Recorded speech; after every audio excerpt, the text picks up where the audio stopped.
One of the really cool and truly underutilized features of Kahoot is creating courses.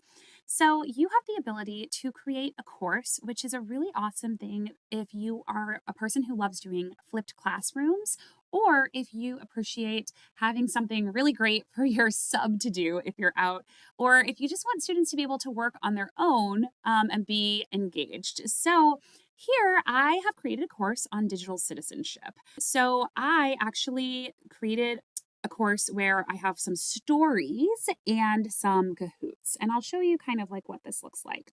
So here first of all, you have some options. The idea is that a course is almost like a little module for your students to be able to complete. So when you create it, you have the ability to do it as an assignment, which means that it's going to have a due date. They're going to be submitting it and you're probably going to grade it. Or self-study is they can kind of do it at a leisurely pace. You might not be needing it done by a certain time, but you can assign it during class for them to work through while you're there. So let's just look at it teacher facing for a second. Here, I can see every activity that is in my course. And of course, there are just a ton of ways for you to find courses in Kahoot. There are many pre-made courses as well.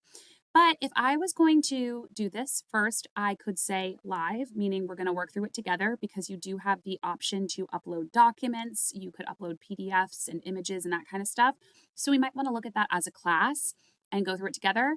Like I said, you can do an assignment so that they can complete it at their own pace, or a self-study where they're not really doing it for a grade and there's not going to be a due date attached to it. So I'm going to do self-study right now just so that you all can see what this looks like. If I was a student, this is what would pop up. And here it would ask me to put in my name. You can, of course, ask them to do this where it has them automatically sign in. You would just do the feature where they are signing in, where they're doing player identifier. Now you would say, okay, go.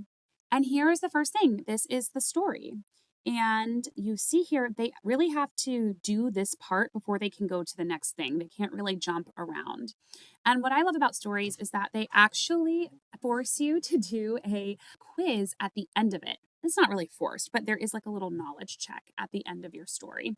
So here you see that you read, you can choose it. It knows that I've already done this before, so and that I'm the person making it, so it tells me the answer. But here your students would actually choose and then they would mark done.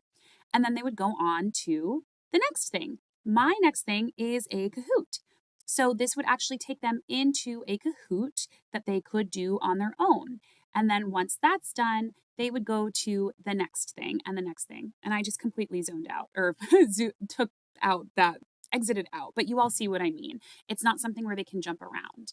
Here is what it looks like to build a course. So when you are in Kahoot, you actually have the ability to go to create, and instead of doing a Kahoot, you would do a course.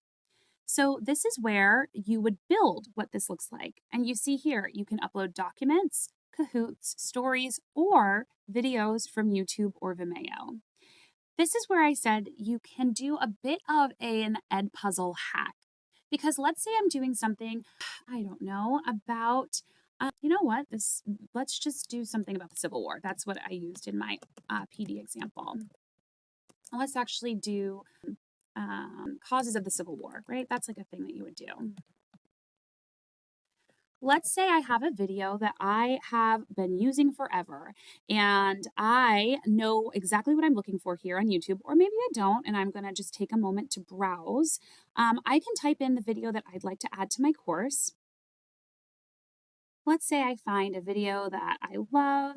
This video happens to be 14 minutes. Now, maybe I'm not going to assign this entire video. I could potentially do 0 seconds for a start time and then just chunk it and say I want from 0 to 30 seconds. And then I can have this be here. And so this part of the module would only play for 30 seconds, the exact 30 seconds that I want. I could then add in a Kahoot, one question Kahoot, to then test my learners about what I want them to know in that 30-second clip. And then I could keep doing that. I also have the ability to generate a story. Now, here I could say create story. Let's say I don't have anything ready. I could just say causes of the Civil War. And here, this is just AI. So I could either upload a file if I had one, but let's just say I don't, and I just want it to generate this story for me. It will eventually generate a story using AI, and it will give me something pretty student friendly for them to read.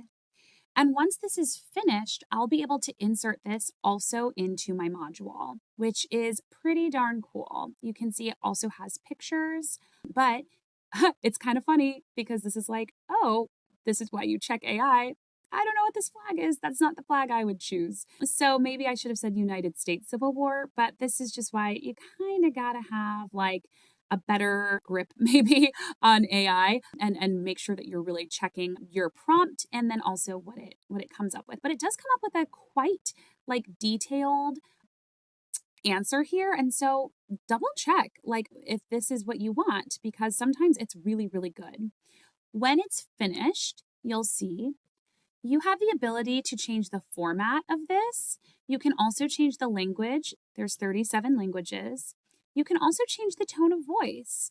So it's a really cool thing because when you're finished, you can save it and then that will be something that you can insert if you so choose into your course. Now, you should know that you have the ability to look up a number of courses on pretty much any topic using either Discover or Home. So let's say that I am an ELA teacher, I'm an English teacher. I look here, there are 94 courses just under my topic. So I can look and see. Some of them will be behind paywalls because people make courses and want to be paid for it, but a lot of them are free. So double check here or choose to make your own course and have fun with that.